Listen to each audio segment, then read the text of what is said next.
नमस्कार साथियों, स्वागत आप सभी का इन्फ्यूज़न नोट्स के ऑनलाइन प्लेटफॉर्म पर। आज फरवरी मंथ के जो फेस्ट वीक के 1 से 8 फरवरी के जो करंट अफेयर्स हैं राजस्थान के, उसके बारे में जो महत्वपूर्ण क्वेश्चंस बनते हैं, जो अपने एग्जाम की दृष्टि से महत्वपूर्ण रहने वाले हैं, उनके बारे में हम चर्चा करने जा रहे हैं। बीच में कुछ कारणों से हमारी क्लासेस नहीं हो पाई थी। अब आपको कंटिन्यू आपके जो करंट अफेयर्स हैं वो मिलते रहेंगे।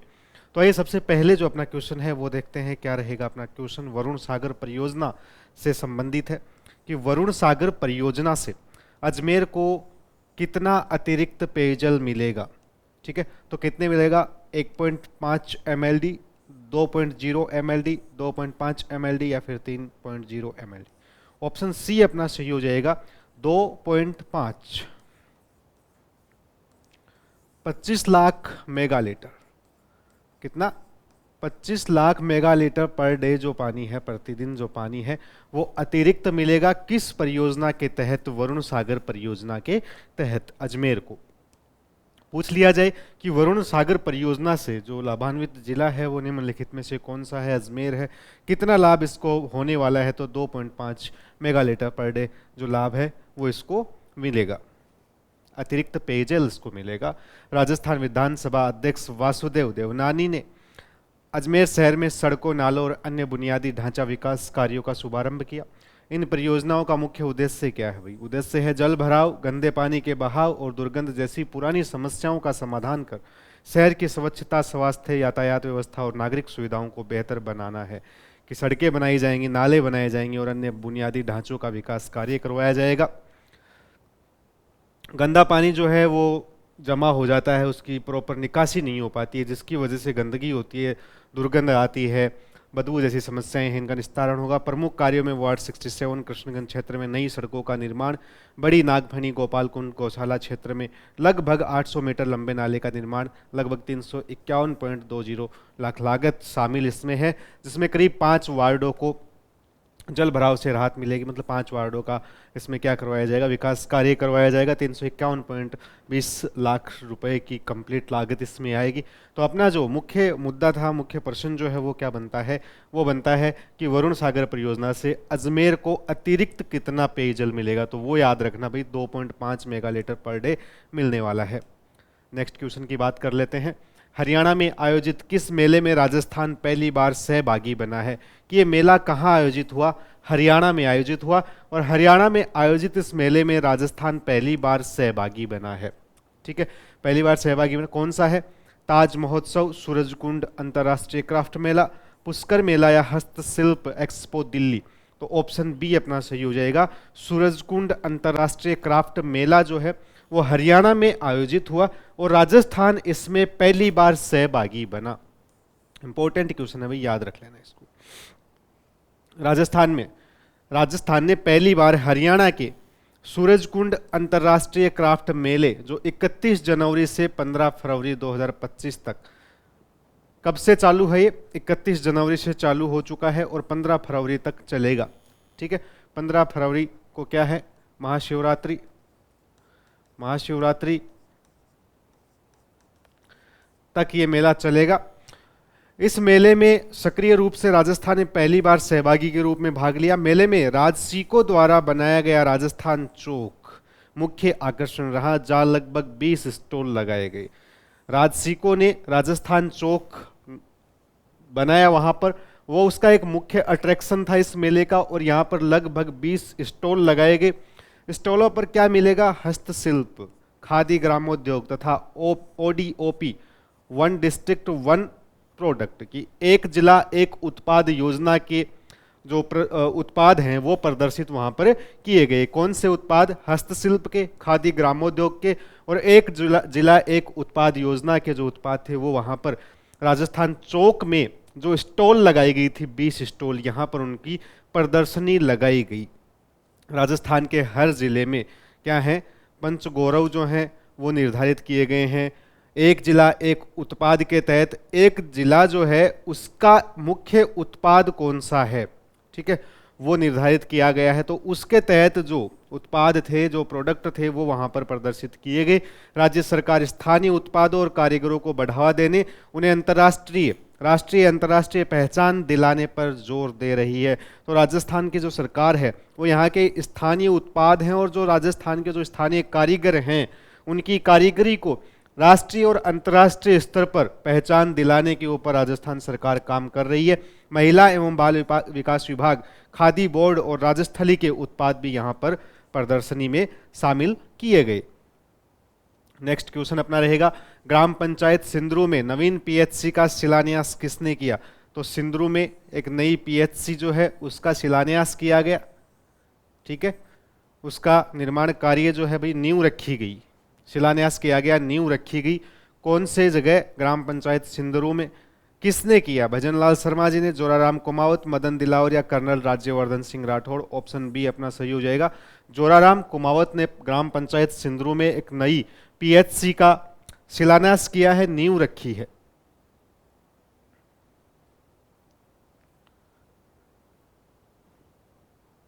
देखो, पशुपालन, गोपालन, डेयरी एवं देवस्थान विभाग मंत्री जोराराम कुमावत। कौन सा विभाग है इनके पास में? पशुपालन, गोपालन, डेयरी एवं देवस्थान विभाग मंत्री हैं जोराराम कुमावत। इन्होंने पाली जिले के सुमेरपुर विधानसभा क्षेत्र के दौरे पर ये रहे और यहाँ पर जो ग्राम पंचायत है सिंदरू, वहाँ पर 159 लाख रुपए की लागत से नवीन प्राथमिक स्वास्थ्य केंद्र पीएचसी का शिलान्यास किया। प्रस्तावित पीएचसी भवन में 6 बेड की सुविधा सहित रिसेप्शन, वेलनेस सेंटर, ओपीडी कक्ष, लेबर रूम, प्रयोगशाला, लैब, मेडिकल ऑफिसर आवास आदि शामिल होंगे। नए पीएचसी के निर्माण में स्थानीय स्तर पर बेहतर स्वास्थ्य सेवाएं उपलब्ध होंगी और बड़े शहरों पर निर्भरता कम होगी। केंद्र पर मात्र शिशु स्वास्थ्य, नियमित जांच और प्राथमिक उपचार जैसी सेवाएं मिलेंगी। तो यहाँ पर भी एक प्राथमिक स्वास्थ्य केंद्र जो है उसका शिलान्यास किया है। जो देवस्थान विभाग, पशुपालन, गोपालन एवं डेयरी मंत्री जो हैं अपने जोराराम कुमावत वो पाली के सुमेरपुर विधानसभा के दौरे पर थे और वहाँ पर जो ग्राम पंचायत है सिंदरू, वहाँ पर पीएचसी का तोहफा मिला है सिंदरू ग्राम पंचायत को और वहाँ पर चिकित्सा की सुविधाएं ग्राम स्तर पर मिलेगी। शहरों पे डिपेंडेंसी जो है वो कम होगी, स्थानीय स्तर पर चिकित्सा सुविधाएं उनको मिल जाएंगी। वर्ष 2024-25 में राजस्व घाटा कितने रुपए का रहा? ठीक है, 2024-25 की बात हो रही है। अभी आज जो नया बजट जो है वो भी आ गया है, उसके बारे में भी हम आपको बताएंगे, उसके बारे में भी क्लास लेकर के आएंगे, वो भी देखना। 2024-25 में जो राजस्व घाटा रहा वो कितने रुपए का रहा? 38,954 करोड़ रुपए, 31,939 करोड़ रुपए, 31,009 करोड़ रुपए या 40,000 करोड़ रुपए? तो कितना रहा? ऑप्शन बी अपना सही हो जाएगा। 31,939 करोड़ रुपए का राजस्व घाटा रहा वर्ष 2024-25 में। देखते हैं इसके बारे में थोड़ा ब्रीफ में। आइए राजस्व घाटे की अपन बात कर लेते हैं सबसे पहले कि राजस्व घाटा है क्या भाई। तो राजस्व घाटा जो है जिसको बोलते हैं रेवेन्यू डिफिसिट, जब सरकार की राजस्व प्राप्तियां, कर और गैर कर जो प्राप्तियां होती हैं, जो प्राप्त होता है जो सरकार को, उसके राजस्व व्यय से कम हो जाती हैं। प्राप्तियां जो हैं वो राजस्व व्यय से कम हो जाती हैं, तब राजस्व घाटा कहलाता है कि भाई जितनी प्राप्ति होती है उससे ज़्यादा सरकार क्या कर रही है? खर्चा कर रहा है। कि जितनी जो प्राप्तियां हो रही हैं, कर वाली या फिर गैर कर वाली, टैक्स वाली या बिना टैक्स वाली प्राप्तियां सरकार को मिल रही हैं, उनसे ज्यादा सरकार का क्या हो रहा है? व्यय हो रहा है, खर्चा हो रहा है। तो उसको क्या कहेंगे? राजस्व घाटा कहेंगे। आंकड़ों की बात करें तो 2023-24 में जो आंकड़ा था वो कितना था? 38,954 करोड़ रुपए का था। 2024-25 में 31,939 करोड़ रुपए का रहा। लगभग कितना हुआ भाई? 7,000 करोड़ घाटे की, राजस्व घाटे की कमी देखने को मिली। 2025-26 में अनुमान कितना रहेगा? 31,009 करोड़ घटने की प्रवृत्ति जो है वो जारी है। कि राजस्व घाटा जो है वो क्या हो रहा है? कम हो रहा है बढ़ने की बजाय। कि प्राप्तियों से ज्यादा व्यय हो रहा था सरकार का, तो वो क्या हो रहा है? धीरे धीरे कम होता जा रहा है। 7,000 करोड़ आया, फिर 31,939 जब आया तो 7,000 करोड़ की कमी हुई। अब 31,009 करोड़, लगभग कितने की? 930 करोड़ की कमी यहां पर देखने को मिलेगी। अर्थ क्या है? सरकारी वित्तीय स्थिति जो है उसमें सुधार देखने को मिलेगा। उधारी पर निर्भरता कम होने के संकेत और दीर्घकालिक वित्तीय स्थिरता के लिए सकारात्मक भी ये माना जाता है कि भाई जैसे जैसे राजस्व घाटा कम होगा, सरकार के पास में प्राप्तियां ज़्यादा आएंगी, खर्च कम होगा, तो राजस्व घाटा अपने आप ही कम हो जाएगा। देखो मुद्रास्फीति क्या है, इन्फ्लेशन क्या है? वस्तुओं और सेवाओं की कीमतों में सामान्य वृद्धि को क्या कहते हैं? मुद्रास्फीति कहते हैं। कि वस्तुओं और सेवाओं की जो कीमत है वो उसमें थोड़ी जो सामान्य वृद्धि आती है उसको क्या कहते हैं? मुद्रास्फीति कहते हैं। आंकड़ों की बात करें तो 2023-24 में मुद्रास्फीति कितनी थी? 6.39% थी। 2024-25 में 4.34, जो उल्लेखनीय गिरावट आई। मतलब वस्तुओं में जो कीमतों में सामान्य वृद्धि थी वो 6.39 से गिरकर कितनी हो गई? 4.34 हो गई। 2025-26 में क्या है? खुदरा मुद्रास्फीति जो है उसका 0.81% जो अगर होती है तो ये अत्यंत नियंत्रित स्तर है कि वस्तुओं की जो कीमत है उसमें वृद्धि 6.39 से 4.34 गिरावट देखने को मिली, और अगर 0.81 पर आती है तो और भी अच्छी बात होती है। अर्थ की बात करें तो जनता की क्रय शक्ति में सुधार होता है। आरबीआई की मौद्रिक नीति में सफलता जो है उसके संकेत मिलते हैं कि भाई आरबीआई की जो मौद्रिक नीति है वो सफल हो रही है। अगर मुद्रास्फीति कम हो रही है तो क्रय शक्ति भी जनता की बढ़ेगी। भाई वस्तुओं और सेवाओं की कीमतों में अगर वृद्धि जो है उसकी दर कम होती है तो क्या होगा?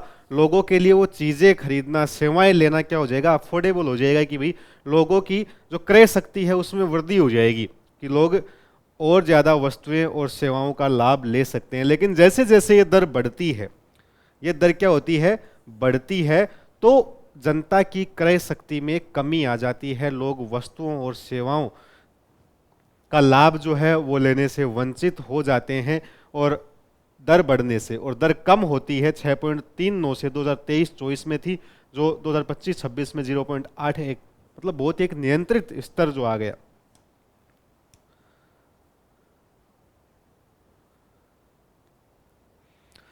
रेलवे स्टेशन श्रेणी में राजस्थान ऊर्जा संरक्षण पुरस्कारों में प्रथम स्थान किसे प्राप्त मिला है?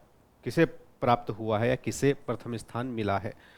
रेलवे स्टेशन श्रेणी में, रेलवे स्टेशन कैटेगरी की बात हो रही है ऊर्जा संरक्षण में, कि रेलवे स्टेशन कौन सा रेलवे स्टेशन है जिसको ऊर्जा संरक्षण में पुरस्कार मिला है? राजस्थान में प्रथम स्थान मिला है। भाई वहाँ पर क्या हुआ होगा ऐसा कि उसको, उस रेलवे स्टेशन को ऊर्जा संरक्षण में क्या दिया गया? प्रथम पुरस्कार दिया गया। तो वहाँ पर भाई बिजली जो है, ऊर्जा जो है, ऊर्जा की खपत जो है एक तो वो कम हुई, और एक उसका संरक्षण जो है वो ज़्यादा हुआ। देखो कौन सा स्टेशन है? Jaipur railway station, Jodhpur railway station, Ajmer railway station या Alwar railway station? Option D अपना सही हो जाएगा।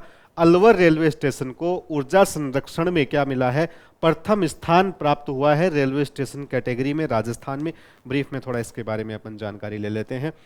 राजस्थान ऊर्जा संरक्षण पुरस्कार राज्य सरकार द्वारा ऊर्जा दक्षता, एनर्जी एफिशिएंसी को और बेहतर प्रबंधन के लिए दिया जाता है। कि ऊर्जा की दक्षता जो है उसको, उसमें और बेहतर ऊर्जा प्रबंधन के लिए राज्य सरकार क्या करती है? भाई ऊर्जा संरक्षण पुरस्कार प्रदान करती है।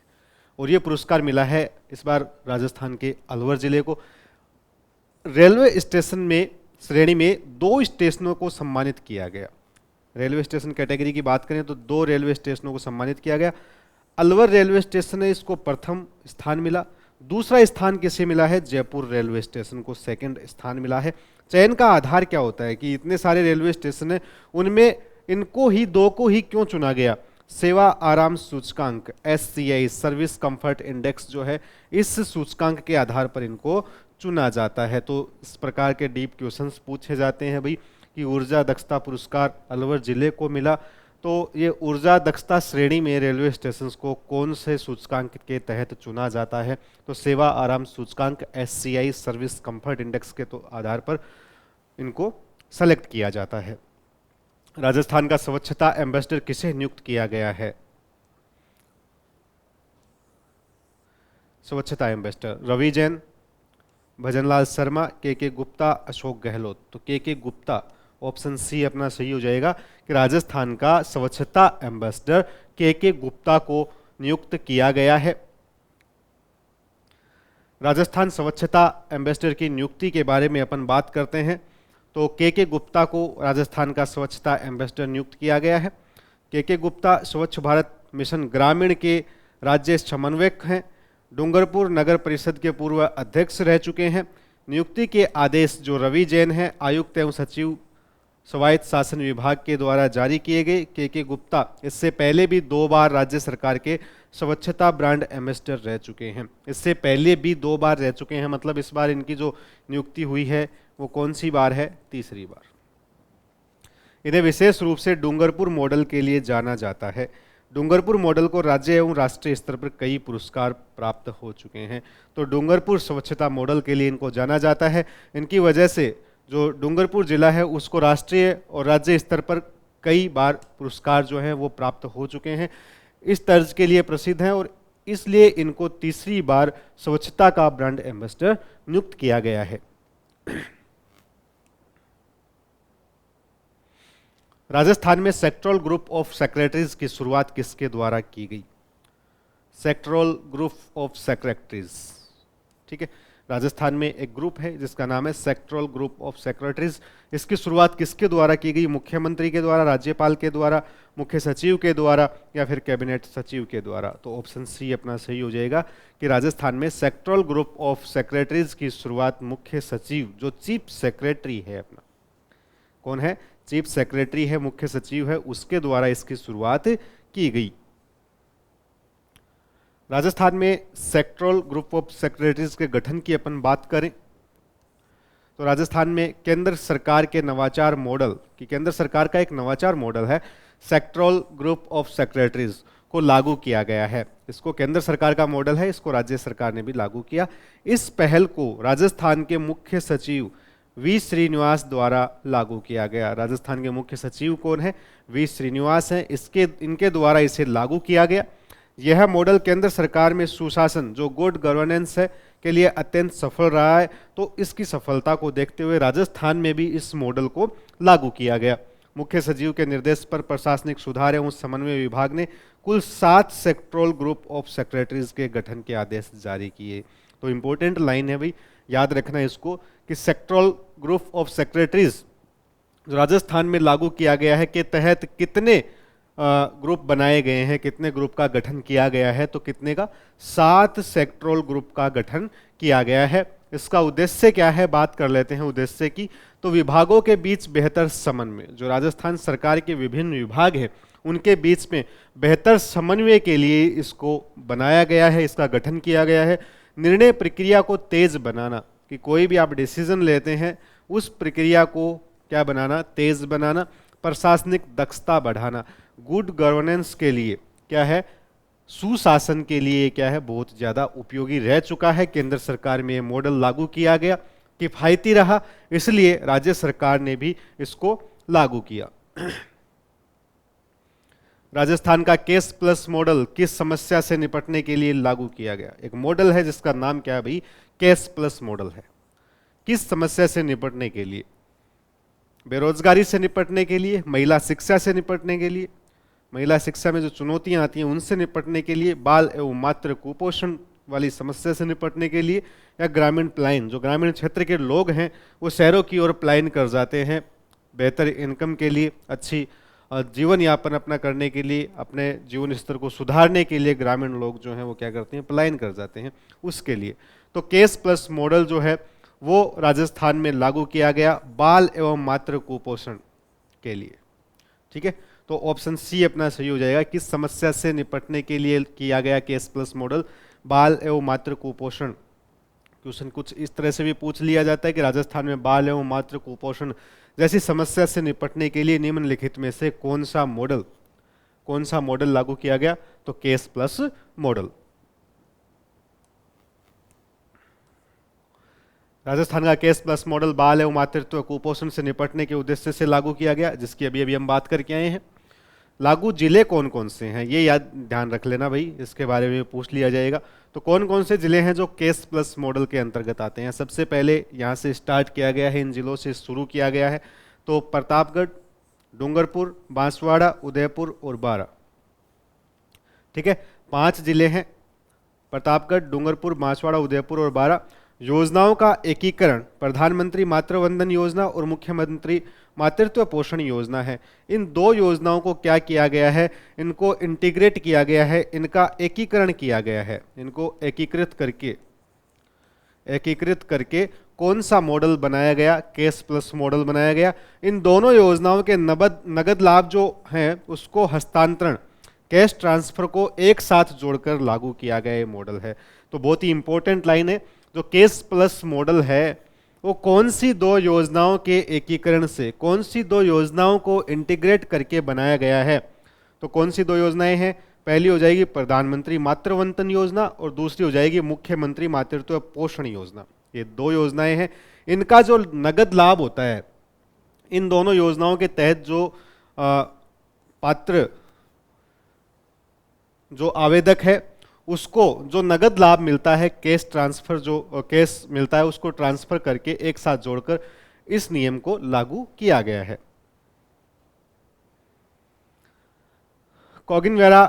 कोग्निवेरा पोलो कप के फाइनल में जयपुर टीम ने किस टीम को पराजित किया? अभी एक पोलो कप हुआ, कौन सा कप हुआ जयपुर में? पोलो कप।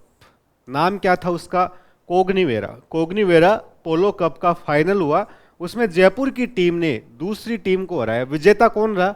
विजेता रहा जयपुर की टीम। कौन सी रही? जयपुर की टीम ने किस टीम को पराजित किया? कौन सी टीम को पराजित किया? अरावली को, अचीवर्स को, वी पोलो को या फिर जिंदल बेदला को? तो ऑप्शन सी अपना सही हो जाएगा।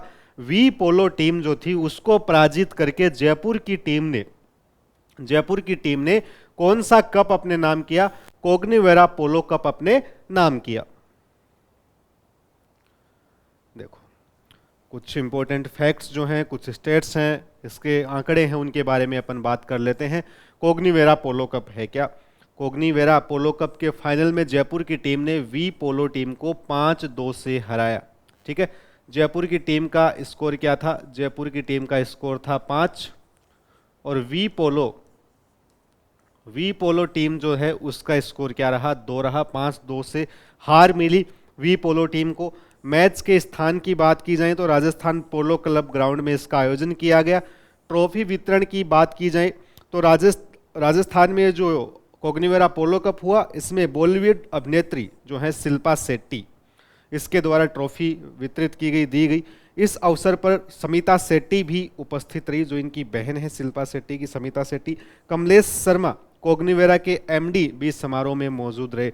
अब मैनेजिंग डायरेक्टर जो है कोग्निवेरा के, वो कौन है? कमलेश शर्मा, वो भी इस मौके पर उपस्थित थे। ट्रॉफी से जुड़े महत्वपूर्ण तथ्य की बात कर लेते हैं, इंपॉर्टेंट है भाई, देख लेना। ऊंचाई कितनी थी इसकी? 7.1 फीट इसकी ऊंचाई थी इस ट्रॉफी की। सबसे बड़ी पोलो ट्रॉफी थी ये, जो जयपुर की टीम ने जीती है। वजन की बात करें तो 65 किलो की थी, भारी वजनी ट्रॉफी थी भाई, 65 किलोग्राम की ट्रॉफी। 7 फीट की हाइट, 7 फीट 1 इंच की हाइट, मतलब एक सामान्य जो पुरुष की हाइट होती है उससे भी ज़्यादा 7 फीट की हाइट इस ट्रॉफी की, 65 किलोग्राम इसका वजन। लागत की बात करें तो इस ट्रॉफी को बनाने में कितने रुपए लगे? 10 लाख रुपए लगे, 10 लाख रुपए की लागत आई। निर्माता की बात करें तो कौन थे इसके निर्माता? राम शरण जांगिड़ जयपुर से हैं, जो इसके कारीगर हैं, इसके निर्माता हैं। निर्माण अवधि की बात करें तो 2 महीने इस ट्रॉफी को बनाने में लग गए। 7 फीट 65 किलोग्राम वजनी इस ट्रॉफी को बनाने में 2 महीने का समय लिया राम शरण जी और उनकी टीम ने, 20 कारीगरों द्वारा तैयार। राम शरण जांगिड़ जी की टीम में कितने कारीगर शामिल थे? 20 कारीगर शामिल थे भी। तो पोलो के इतिहास की ये लगभग शायद सबसे बड़ी, सबसे वजनी ट्रॉफी है और 10 लाख रुपए की इसकी लागत आई है जिसकी। अगला क्वेश्चन अपना रहेगा, राजस्थान में शहरी विकास परियोजनाओं को किस प्रकार का मॉडल बनाने पर जोर दिया गया है? शहरी विकास परियोजनाएं हैं, उनको किस प्रकार का मॉडल बनाने पर जोर दिया गया है? औद्योगिक केंद्रित, निवेश केंद्रित, सस्टेनेबल एवं नागरिक केंद्रित, निजी केंद्रित। तो ऑप्शन सी अपना सही हो जाएगा कि शहरी विकास की जितनी भी परियोजनाएं जो हैं उन परियोजनाओं को सस्टेनेबल बनाया जाए, उन परियोजनाओं को नागरिक केंद्रित बनाया जाए, कि नागरिकों को उसका लाभ जो है, जितनी भी शहरी विकास परियोजनाएं हैं वो जितना ज़्यादा हो सके नागरिकों को उसका लाभ मिले, नागरिक केंद्रित बनाए जाए, सस्टेनेबल उनको बनाया जाए। ऑप्शन सी अपना सही हो जाएगा, सस्टेनेबल एवं नागरिक केंद्रित। राजस्थान राज्य निर्वाचन आयोग ने ईवीएम उपलब्धता के लिए किस राज्य के निर्वाचन आयोग से एमओयू किया है? अब राजस्थान राज्य निर्वाचन आयोग है, उसने एक दूसरे राज्य के निर्वाचन आयोग से मेमोरेंडम ऑफ अंडरस्टैंडिंग किया भी, क्या किया है, एक एमओयू साइन किया है कि भाई हमारे पास में क्या है, ईवीएम जो है ना वो आप उपलब्ध कराओ, ईवीएम की उपलब्धता नहीं है तो वो आप हमें उपलब्ध कराओ किराए पर, ठीक है। किराए पर अब राजस्थान राज्य निर्वाचन आयोग है वो दूसरे राज्य के निर्वाचन आयोग से ईवीएम मशीनें लेगा, भाड़े पर मशीनें लेगा। तो कौन से राज्य के साथ में किया है ये एमओयू साइन, यूपी के साथ में, गुजरात के साथ में, एमपी के साथ में या फिर हरियाणा के साथ में। तो ऑप्शन सी अपना सही हो जाएगा कि राजस्थान राज्य निर्वाचन आयोग ने मध्य प्रदेश राज्य निर्वाचन आयोग से कहा अभी कि हमें आप ईवीएम उपलब्ध कराओ, उनका जो भी किराया रहेगा, जो भी भाड़ा उसका रहेगा वो हम आपको पे कर देंगे।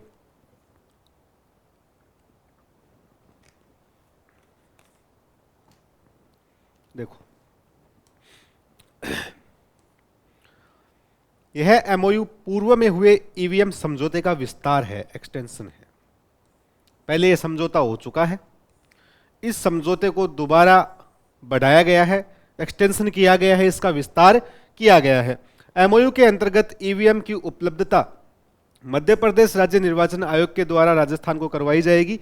30,000 कंट्रोल यूनिट, 60,000 बैलेट यूनिट किराए पर उपलब्ध कराई जाएंगी। तो कितनी यूनिट उपलब्ध करवाई जाएंगी ये आंकड़े भी आपसे पूछ लिए जाएं तो इनको भी आप याद रख लेना कि 30,000 कंट्रोल यूनिट और 60,000 बैलेट यूनिट किराए पर उपलब्ध करवाई जाएंगी। उपयोग जो है वो कहाँ किया जाएगा, किस काम में इनको लिया जाएगा, तो नगर निकाय के जो चुनाव हैं वो चुनाव संपन्न कराने के लिए इन ईवीएम का उपयोग किया जाएगा। पंचायती राज संस्थाओं के जो चुनाव हैं वो संपन्न करवाने के लिए इन ईवीएम का उपयोग लिया जाएगा। तो राजस्थान में जो पंचायती राज संस्थाओं के चुनाव होते हैं, जो अभी आपके सरपंच, पंच, वार्ड पंच, जो इनके प्रधान वगैरह के या फिर नगर निकाय के चुनाव होते हैं, उन चुनावों को संपन्न करवाने के लिए इन ईवीएम का उपयोग लिया जाएगा। जो ईवीएम कहां से मंगवाई जा रही हैं, मध्य प्रदेश निर्वाचन आयोग से किराए पर ली जा रही हैं। देखो नेक्स्ट क्वेश्चन, अरावली संरक्षण पर चौथा अंतर्राष्ट्रीय सम्मेलन कहां आयोजित किया जाएगा, कि अरावली का संरक्षण करने के लिए एक सम्मेलन जो है, चौथा अंतर्राष्ट्रीय सम्मेलन कहां आयोजित किया जाएगा, जयपुर, जोधपुर, उदयपुर और अजमेर।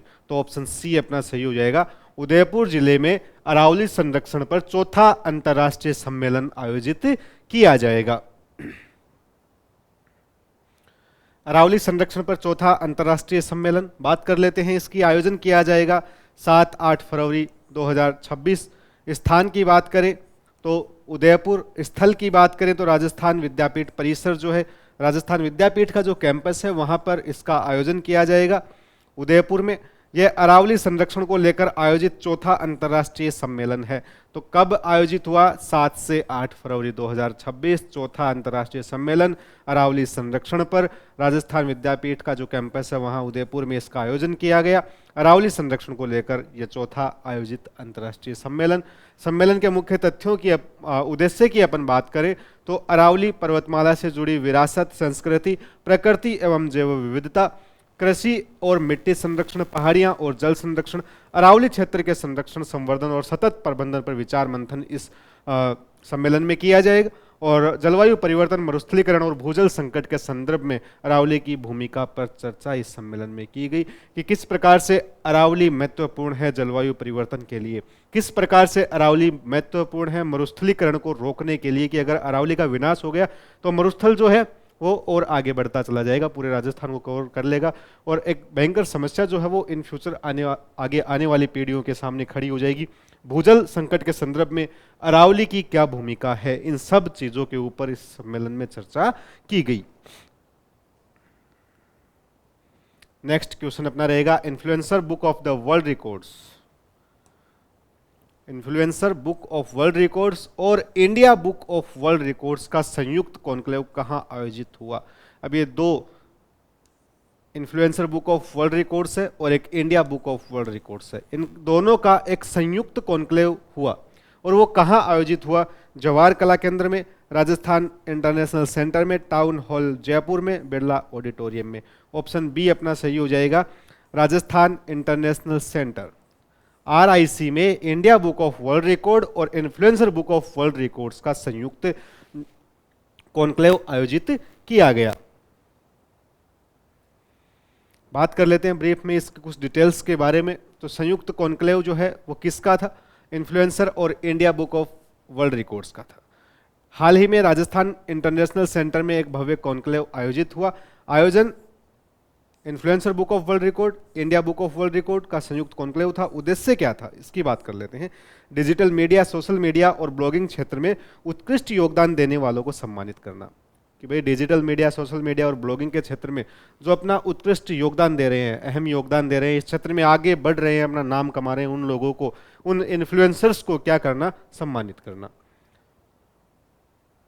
देश भर के 100 इन्फ्लुएंसर्स एवं ब्लॉगर्स को सम्मानित किया गया। यहाँ पर कितने इन्फ्लुएंसर्स आए? देश भर से 100 इन्फ्लुएंसर्स और 100 ब्लॉगर्स जो हैं वो आए। जयपुर की आकांक्षा जैन की विशेष उपलब्धि। अब ये आकांक्षा जैन है, जयपुर की रहने वाली है, ब्लॉगर हैं, इन्फ्लुएंसर हैं। इनकी बात कर लेते हैं। तो आकांक्षा जैन को फूड सेक्टर एवं ब्लॉगर श्रेणी में प्रशस्ति पत्र और मेडल प्रदान कर सम्मानित किया गया। अब ये जो है वो फूड सेक्टर और ब्लॉगर श्रेणी में, इनके जो ब्लॉग्स हैं वो किस कैटेगरी में आते हैं? Food sector. विशेष तथ्य की बात करें तो आकांक्षा जैन राजस्थान की एकमात्र फूड ब्लॉगर हैं जिन्हें यह सम्मान प्राप्त हुआ। अब खाने के बारे में, खाने से संबंधित जो ब्लॉग बनाती हैं वो राजस्थान की एकमात्र इन्फ्लुएंसर हैं, ऐसी ब्लॉगर हैं। कौन है? आकांक्षा जैन, जिनको ये सम्मान प्राप्त हुआ है। वे पिछले 7 वर्षों से फूड ब्लॉगिंग क्षेत्र में सक्रिय हैं। यह सम्मान डिजिटल क्रिएटर्स की बढ़ती भूमिका और फूड ब्लॉगिंग को एक पेशेवर क्षेत्र के रूप में पहचान दर्शाता है। तो फूड ब्लॉगिंग को एक पेशेवर रूप से लेना, पेशेवर रूप से अपनी एक पहचान बनाना, आकांक्षा जैन को ये सम्मान मिला है। ये सम्मान दर्शाता है कि आप फूड ब्लॉगिंग को क्या बना सकते हैं? अपना पैसा बना सकते हैं। अभी राजस्थान ग्राम उत्थान शिविर 2026 का दूसरा चरण का आयोजन किस अवधि में किया जा रहा है? तो कब किया गया भाई? राजस्थान ग्राम उत्थान शिविर 2026 का दूसरा चरण जो है वो आयोजित किया गया 5 से 9 फरवरी 2026 को। 5 से 9 फरवरी 2026 तक आयोजित हुआ। अब तक 5112 गिरदावर सर्किलों में शिविरों का सफल आयोजन हो चुका है, किया गया है। उद्देश्य की बात करें तो राज्य सरकार के 13 प्रमुख विभागों की जो योजनाएं हैं, कार्यक्रम हैं और सेवाएं हैं, एक ही मंच से आम जनता की चीज़ें पहुंचे, इसके लिए ये ग्राम उत्थान शिविर है, इसका आयोजन किया जाता है। 1512 गिरदावर सर्किलों में इसका आयोजन हो चुका है। दूसरे चरण की बात करें तो 5 से 9 फरवरी तक इसका आयोजन हुआ। किसानों व पशुपालकों को बीमा, ऋण और स्वास्थ्य सेवाओं से सीधे जोड़ने पर विशेष ध्यान देना। शिविरों के माध्यम से सरकारी सेवाओं का घर घर तक पहुंच और त्वरित समाधान सुनिश्चित किया गया। पहल से जन सेवा वितरण, ग्रामीण सशक्तिकरण और सुशासन, गुड गवर्नेंस को बढ़ावा मिल रहा है। कि भाई आपका जो गिरदावर सर्किल है वहाँ पर 13 प्रमुख विभागों की जो योजनाएं हैं वो एक ही मंच पर आपको मिल जाएंगी। उनका जो भी समस्याएं हैं वो सारे 13 जो डिपार्टमेंट हैं उनके जो प्रमुख हैं वो वहाँ पर आपको मौजूद मिलेंगे। इनसे संबंधित जो भी आपकी समस्याएं हैं वो एक ही मंच पर सुलझाई जाएंगी।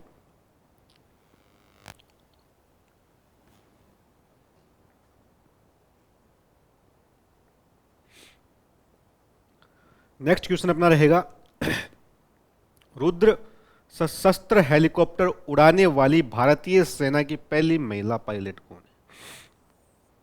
पहली बात तो पहली महिला पायलट है भारतीय सेना की। हेलीकॉप्टर का नाम क्या है? रुद्र। सशस्त्र हेलीकॉप्टर है भाई, हथियारों से लेस लोडेड हेलीकॉप्टर है।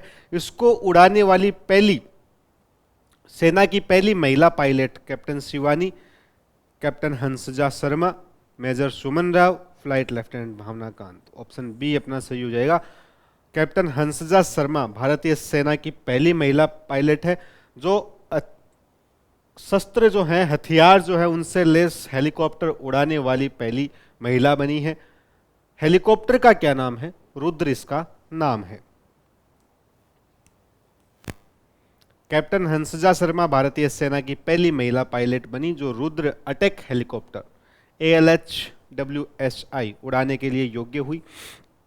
इनकी उम्र की बात करें तो लगभग 27 वर्ष इनकी उम्र है। उपलब्धि भारतीय सेना में महिलाओं की बढ़ती भूमिका लैंगिक समानता को दर्शाती है कि भाई जो इस प्रकार के युद्ध क्षेत्र में इस प्रकार के हेलीकॉप्टर उड़ाने के लिए केवल पुरुष ही नहीं, महिलाएं भी क्या हैं भाई, काबिल हैं। ये दिखाया है जो भारतीय सेना की हंसजा शर्मा है, इन्होंने लैंगिक समानता दिखाई है कि हमारी छोरी के छोरिया के छोरों से कम है तो वो भी उड़ा सकती हैं ये हेलीकॉप्टर। जो रुद्र अटैक हेलीकॉप्टर जैसे सेना दिवस परेड 2026 में इसकी भूमिका महत्वपूर्ण रही।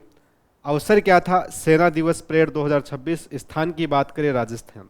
अब राजस्थान में आयोजित हुआ था सेना दिवस परेड जो है, और इसमें ये रुद्र हेलीकॉप्टर उड़ाया गया। ये जो रुद्र अटैक हेलीकॉप्टर है, कैप्टन हंसजा शर्मा ने 251 आर्मी एविएशन स्क्वाड्रन का नेतृत्व किया।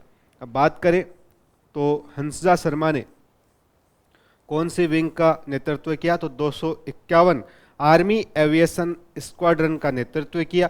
ये भारतीय सेना के एविएशन विंग में महिलाओं की सक्रिय भागीदारी कि जो भारतीय सेना के अंदर जो एविएशन विंग है उसमें महिलाओं की एक सक्रिय भागीदारी सशक्तिकरण का प्रतीक है। अगला क्वेश्चन अपना रहेगा, जनवरी 2026 की रैंकिंग के अनुसार प्रधानमंत्री मातृ वंदन योजना में कौन सा राज्य प्रथम स्थान पर रहा? तो कौन सा राज्य प्रथम स्थान पर रहा भाई जनवरी 2026 की रैंकिंग के अनुसार मातृ वंदन योजना में? तो सीधी सी बात है, अपना राजस्थान राज्य जो है वो प्रथम स्थान पर रहा। ऑप्शन सी अपना सही हो जाएगा। राजस्थान का पहला ई सेवा केंद्र कहाँ स्थापित किया? ई सेवा केंद्र राजस्थान का पहला कहाँ स्थापित किया गया? जयपुर न्यायालय, जोधपुर उच्च न्यायालय, पाली न्यायालय या फिर अजमेर न्यायालय में? ऑप्शन सी अपना सही हो जाएगा कि राजस्थान का पहला ई सेवा केंद्र जो है वो पाली न्यायालय में स्थापित किया गया, पाली कोर्ट में स्थापित किया गया।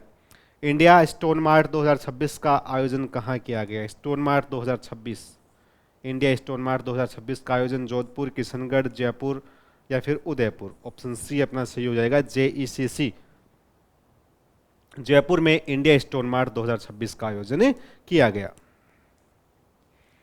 किन क्षेत्रों को प्रायोरिटी सेमीकंडक्टर कॉरिडोर घोषित किया जाएगा? कौन से क्षेत्र हैं जिनको प्रायोरिटी सेमीकंडक्टर कॉरिडोर के रूप में घोषित किया जाएगा? तो जयपुर अजमेर कोटा, उदयपुर चित्तौड़गढ़ भीलवाड़ा, जोधपुर पाली मारवाड़ और कंकाणी या बीकानेर हनुमानगढ़ और श्रीगंगानगर? तो ऑप्शन सी अपना सही हो जाएगा, जोधपुर पाली मारवाड़ और कंकाणी जो क्षेत्र है इस कॉरिडोर को कौन सा कॉरिडोर घोषित किया जाएगा? प्रायोरिटी सेमीकंडक्टर कॉरिडोर घोषित किया जाएगा जोधपुर पाली मारवाड़ और कंकाणी क्षेत्रों को। याद रख लेना, इंपॉर्टेंट क्वेश्चन है भाई। रोहिल यूरेनियम भंडार किस जिले में खोजा गया? यूरेनियम के भंडार खोजे गए जिसका नाम क्या है? रोहिल यूरेनियम भंडार कौन से जिले में खोजा गया? झुंझुनू में, सीकर में, नागौर में या चूरू में? ऑप्शन बी अपना सही हो जाएगा, रोहिल यूरेनियम भंडार जो है वो सीकर जिले में खोजे गए। राजस्थान के सीकर जिले में रोहिल यूरेनियम भंडार की खोज की गई। यह खोज परमाणु ऊर्जा से जुड़े खनिजों के अन्वेषण के लिए जिम्मेदार संस्था कौन सी संस्था है? Atomic minerals directorate of exploration and research, AMD के द्वारा इसकी खोज की गई। AMD department of atomic energy, DAE की संगठक इकाई है। AMD किसकी इकाई है? जो डिपार्टमेंट ऑफ एटॉमिक एनर्जी है DAE, इसकी इकाई क्या है? AMD है, एक संगठक इकाई है। परमाणु खनिज रियासत नियम 2016 के अंतर्गत खनन कार्य के लिए संभावित पट्टेदार के रूप में uranium corporation of India limited UCIL को नामित किया गया। यह खोज भारत की परमाणु ईंधन सुरक्षा और ऊर्जा आत्मनिर्भरता की दिशा में महत्वपूर्ण मानी जाती है कि परमाणु ईंधन की सुरक्षा और ऊर्जा के रूप में भारत जो है वो क्या बन सकता है भाई? आत्मनिर्भर बन सकता है। दूसरों के ऊपर डिपेंड रहने की आवश्यकता शायद ही पड़े। इस प्रकार की खोज अगर राजस्थान में, भारत में हो रही है तो परमाणु ऊर्जा, ईंधन सुरक्षा और ऊर्जा में आत्मनिर्भरता देश को मिलेगी। नीति के क्रियान्वयन के लिए किस पोर्टल या सिस्टम का निर्माण किया गया? जो भी नीति बनाई जाती है, जो भी नीति बनाई जाती है, जो भी पॉलिसी बनाई जाती है, उनके क्रियान्वयन के लिए किस पोर्टल या किस सिस्टम का निर्माण किया गया? राज स्किल पोर्टल, EEMS 2.0, रोजगार सेतु पोर्टल, या फिर स्किल राजस्थान ऐप। तो ऑप्शन बी अपना सही हो जाएगा, EEMS 2.0 जो पोर्टल है या सिस्टम है, इसका किसके लिए उपयोग किया जाएगा? नीति के क्रियान्वयन के लिए इसका उपयोग किया जाएगा। राजस्थान रोजगार नीति 2026 की बात करें तो राजस्थान रोजगार नीति 2026 राज्य में रोजगार सृजन और कौशल विकास पर केंद्रित एक नई नीति है। किस पर केंद्रित है जो ये नीति? रोजगार नीति 2026 राज्य में रोजगार का क्या किया जाए? सृजन किया जाए, नए रोजगार जो हैं वो लाए जाएं, और जो भी युवा हैं उन युवाओं का कौशल विकास किया जाए, उनमें जो भी स्किल्स हैं, उन स्किल्स को क्या किया जाए? डेवलप किया जाए। इस पर केंद्रित है नई नीति राजस्थान रोजगार नीति 2026। इसके लक्ष्य की बात करें तो मार्च 2029 तक 15 लाख नए रोजगार अवसर हैं उनको सृजित करना इसका मुख्य लक्ष्य है। नई तकनीक नीति के क्रियान्वयन हेतु राजस्थान रोजगार portal e management system 2.0 EEMS 2.0 विकसित किया गया है, और इसको जो EEMS जो है इसको नीति के क्रियान्वयन के रूप में लिया जाएगा। मुख्य उद्देश्य की बात करें तो युवाओं को कौशल प्रशिक्षण, स्किल ट्रेनिंग देकर उन्हें आत्मनिर्भर और रोजगार योग्य बनाना। युवाओं को कौशल प्रशिक्षण दिया जाएगा, स्किल्स डेवलप की जाएगी, स्किल्स पर काम करवाया जाएगा, उन्हें ट्रेनिंग दी जाएगी, और उनको आत्मनिर्भर बनाना और उनको रोजगार के योग्य बनाना, कि बिना स्किल्स के रोजगार भी नहीं मिलता। तो अगर स्किल्स आप में हैं अच्छी तो रोजगार की संभावनाएं बढ़ जाती हैं। अगर रोजगार नहीं करते हैं तो अच्छी स्किल्स सीख करके आप खुद भी आत्मनिर्भर हो सकते हैं, खुद का कोई व्यवसाय शुरू कर सकते हैं। इसलिए सरकार क्या करती है? युवाओं को कौशल प्रशिक्षण प्रदान करती है, स्किल ट्रेनिंग देती है। फोकस क्षेत्र जो है मुख्य इसका फोकस कहाँ रहेगा? रोजगार के सृजन पर, स्किल डेवलपमेंट पर और रोजगार उन्मुख योजनाओं को प्रोत्साहित करने पर। राष्ट्रीय बांस मिशन का संचालन किस योजना के अंतर्गत किया जाता है? राष्ट्रीय बांस मिशन कौन सी योजना के अंतर्गत इसका संचालन किया जा रहा है? PM Kisan, mission for integrated development of horticulture, RKVY, PMFBY। Option B अपना सही हो जाएगा भाई। अभी राष्ट्रीय बांस मिशन है वो कौन सी योजना के तहत चलाया जाता है? Mission for integrated development of horticulture जो योजना है, इस योजना के तहत ही राष्ट्रीय बांस मिशन का संचालन होता है। राष्ट्रीय बांस मिशन केंद्र सरकार की एक महत्वाकांक्षी योजना है जिसे वर्ष 2025-26 में राजस्थान में लागू किया जा रहा है। इसका संचालन mission for integrated development of horticulture MIDS के अंतर्गत किया जाता है। इस मिशन का मुख्य उद्देश्य किसानों की आय बढ़ाना, रोजगार सृजन करना, बांस आधारित कृषि और उद्योग को बढ़ावा देना इसका मुख्य उद्देश्य है। बांस को ग्रीन गोल्ड भी कहा जाता है। ठीक है, ग्रीन गोल्ड किसे कहा जाता है? बांस को कहा जाता है। इसलिए इसे कृषि उद्योग से जोड़कर ग्रामीण अर्थव्यवस्था मजबूत करने का लक्ष्य रखा गया है कि बांस को किससे?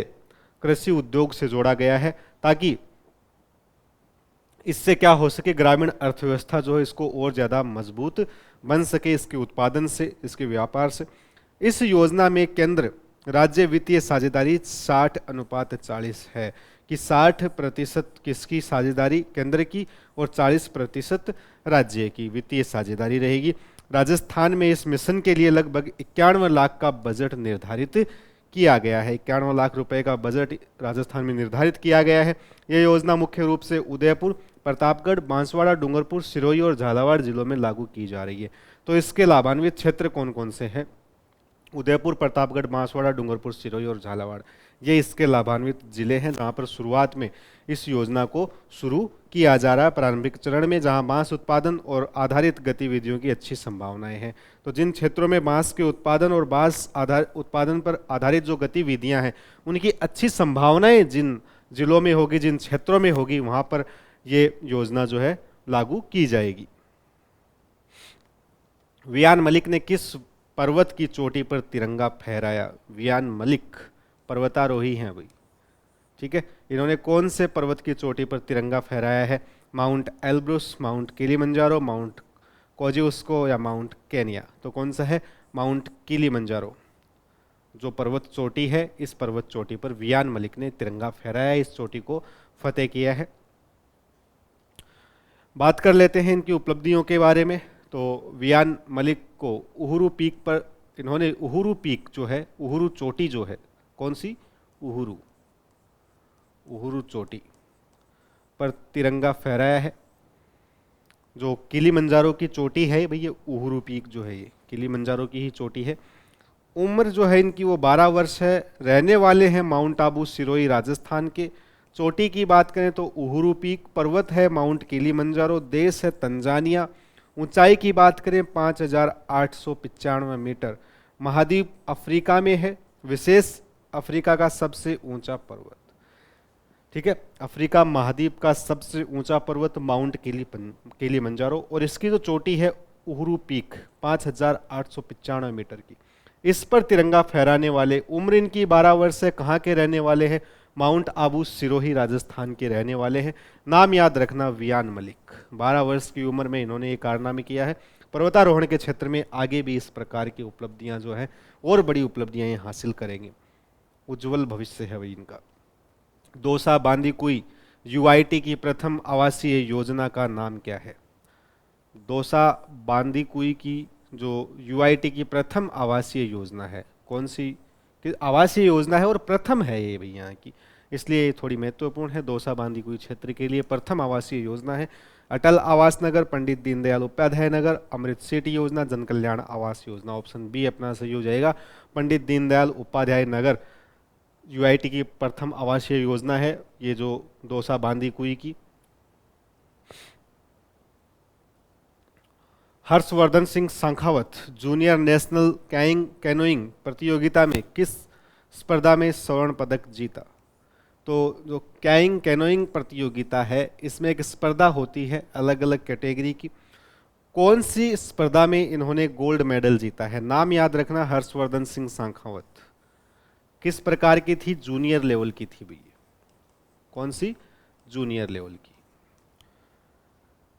K100, K1 200, K2 200, C1 500 metre. तो कौन सी है? ऑप्शन बी इसमें अपना सही है, K1 200 मीटर। K1 200 मीटर स्पर्धा में गोल्ड मेडल जीता है। नाम है Harshvardhan Singh Sankhawat. Junior national canoeing जो प्रतियोगिता है, इसमें इन्होंने गोल्ड मेडल जीता है K1 200 मीटर स्पर्धा में। हर्षवर्धन सिंह सांखावत राजस्थान के उदयपुर जिले के खिलाड़ी हैं, उदयपुर के। वे कैनोइंग खेल से जुड़े हुए हैं। उन्होंने सीनियर जूनियर नेशनल कैनोइंग प्रतियोगिता में शानदार प्रदर्शन किया। K1 200 मीटर स्पर्धा में गोल्ड मेडल इन्होंने जीता। K1 500 मीटर स्पर्धा में भी स्वर्ण पदक इन्होंने हासिल किया है। पहली बार दोनों स्पर्धाओं में गोल्ड मेडल जीतकर विशेष उपलब्धि इन्होंने दर्ज की। यह उपलब्धि राजस्थान के जल क्रीड़ा वाटर स्पोर्ट्स क्षेत्र के लिए महत्वपूर्ण मानी जाती है। तो भाई ये कैनोइंग प्रतियोगिता जो है, ये पानी में वो एक लंबी नाव होती है, ठीक है, उस प्रकार की एक स्पर्धा है। K1 200 मीटर में भी इन्होंने गोल्ड जीता, K1 500 मीटर में भी इन्होंने गोल्ड मेडल जीता, और राजस्थान के जल क्रीड़ा क्षेत्र के लिए महत्वपूर्ण है। एक ही गेम में, एक ही इवेंट में दो दो गोल्ड मेडल जीतना, दो अलग अलग कैटेगरी में एक बहुत बड़ी उपलब्धि होती है। 200 मीटर और 500 मीटर दोनों में ही गोल्ड मेडल इन्होंने अपने नाम किया है। भारतीय सेना ने किस विश्वविद्यालय के साथ एमओयू पर हस्ताक्षर किए?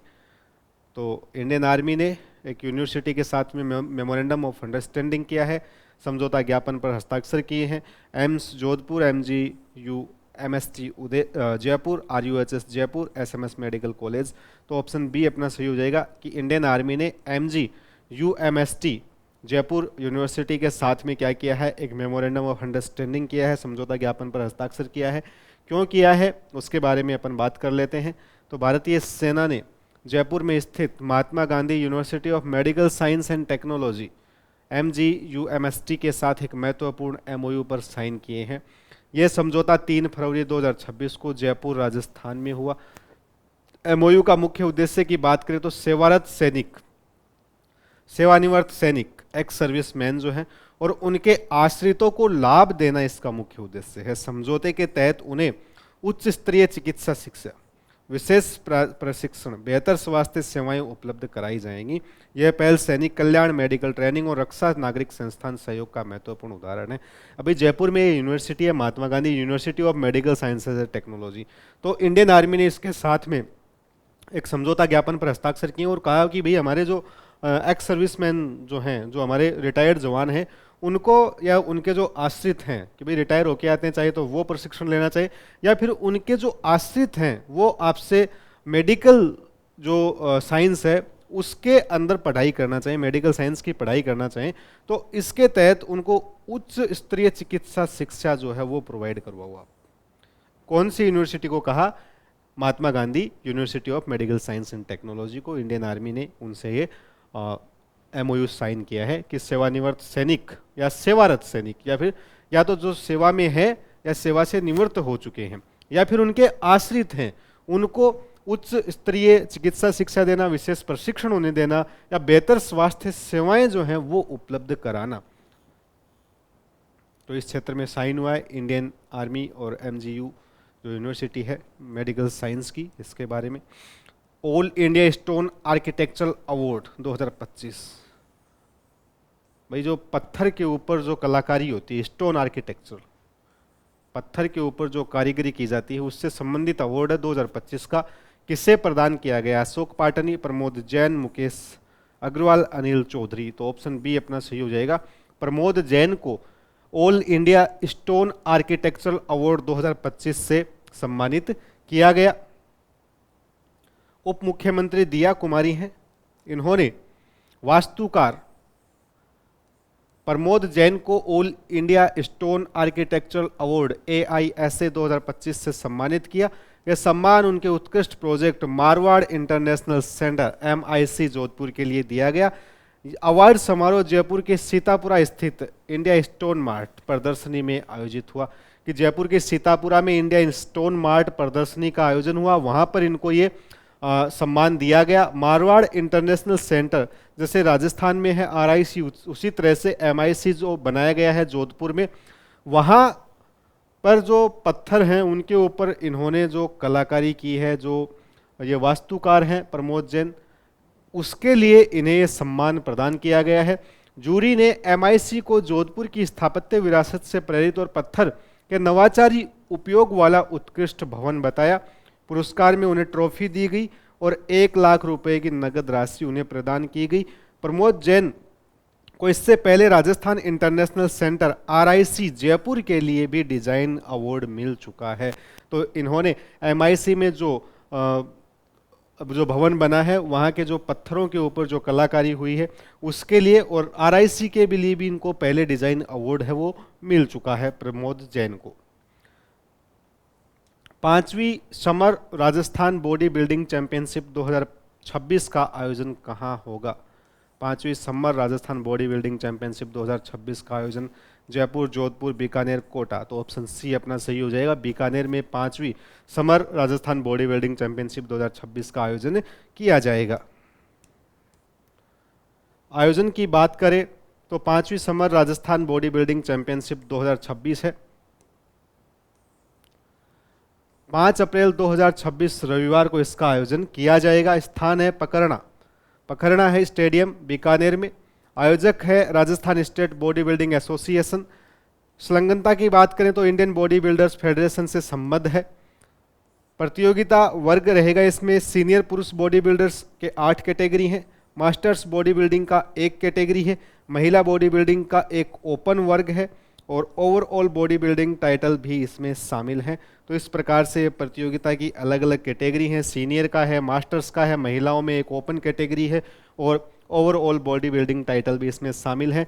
और ये जो Rajasthan state body building association है ये इसका आयोजन करवा रही है। पकरना स्टेडियम बीकानेर में इसका आयोजन होने जा रहा है। 5 अप्रैल 2026 से रविवार का दिन है, इस दिन इसका आयोजन किया जाएगा। और ये जो Rajasthan state body building association है इंडियन बॉडी बिल्डर्स फेडरेशन से संबद्ध है। ये अलग अलग इसकी कैटेगरीज में शामिल है। तो ये थे अपने फरवरी 2026 के फर्स्ट वीक के current affairs. Rajasthan current affairs से रिलेटेड कुछ इंपॉर्टेंट क्वेश्चंस जिनके बारे में हमने चर्चा की।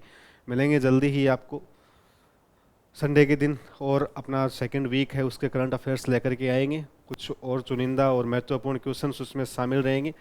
अब आपको ये आपकी क्लासेस जो हैं वो रेगुलर मिलती रहेंगी। बीच में अपना जो 1.5 महीने का गैप आया था उसकी क्लासेस भी हम जल्दी आपको प्रोवाइड करवा देंगे, उसके लिए क्षमा प्रार्थी हैं। और बाकी पीडीएफ जो है इंडिया और राजस्थान करंट अफेयर की, वो आपको रेगुलर मिलती ही रही, उसमें किसी प्रकार की कटौती नहीं हुई, वो आपको डेली बेसिस पे मिल रही हैं। एक बात ये कि एप्लीकेशन आप अपना इन्फ्यूज़न नोट्स का दोबारा हमने शुरू कर दिया है, सुचारू रूप से चल रहा है, उसके ऊपर आपको डेली करंट अफेयर की पीडीएफ मिल जाएंगी। तो आप जाइएगा प्ले स्टोर पर, वहाँ पर सर्च कीजिएगा इन्फ्यूज़न नोट्स नाम से, जो एप्लीकेशन आई उसको इंस्टॉल करना, और उसमें Rajasthan current affairs, India current affairs study material आपको मिल जाएगा अलग अलग एग्जाम्स के लिए, यूपीएससी के लिए, राजस्थान से रिलेटेड जो एग्ज़ाम्स हैं उनसे रिलेटेड स्टडी मटेरियल आपको मिल जाएगा। और भी उसमें कंटेंट धीरे धीरे अपलोड हो रहा है, बहुत ही उपयोगी चीज़ें हैं। तो आगे भी इसी तरह से मिलते रहेंगे आपसे, अपनी जो करंट अफेयर की क्लासेस हैं उनको लेकर के। अभी जल्दी ही अगली जो क्लासेस रहेंगी अपनी इंडिया करंट अफेयर की और राजस्थान की, वो हम कंटिन्यू करते रहेंगे, उनमें अब किसी प्रकार की कोई दिक्कत आपको आने वाली है नहीं। तो जल्दी ही मिलेंगे आपसे नए सेशन में नए करंट अफेयर्स के साथ में। तब तक के लिए आपके सपोर्ट के लिए बहुत बहुत धन्यवाद। Thank you.